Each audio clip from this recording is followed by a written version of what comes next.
After Half-Life Alyx dropped, there has been no official word on another Half-Life game coming out. What a shock. The Half-Life 2 episodes were really the beginning of the end though.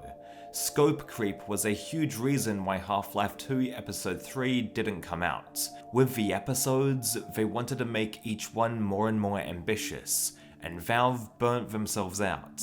After Episode 2, they were done, and fans never saw the conclusion to the Half-Life 2 story arc. In retrospect, the Half-Life episodes seemed counter to what the original purpose of Half-Life was. Half-Life is a vehicle to promote cutting-edge gaming technology and use it to craft a story. I don't want to call them tech demos because I'd get crucified, but a huge aspect of Half-Life's DNA is the tech.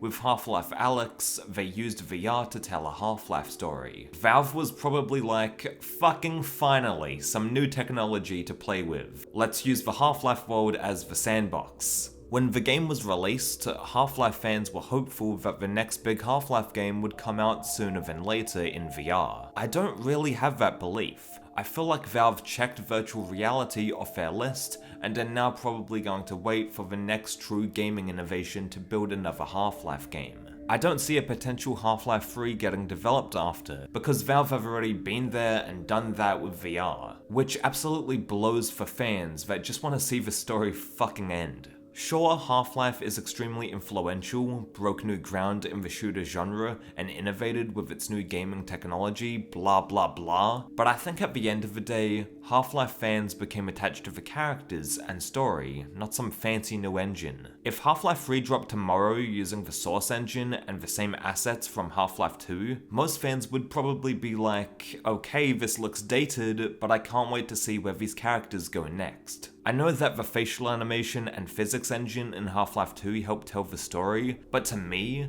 the art direction, the bleak color palette, the interactions with the Combine, and all of those aspects elevated the story way more than the technology. I'm not saying Valve is incorrect about why people gravitate towards Half-Life games, but I know it must be frustrating for fans of a franchise. Half-Life 3 is going to come out when there's out-of-this-world technology to match, just like what I said in my Half-Life 2 review. What will this brand spanking new gaming tech be? I don't know, probably when you can put a Steam microchip in your brain or something.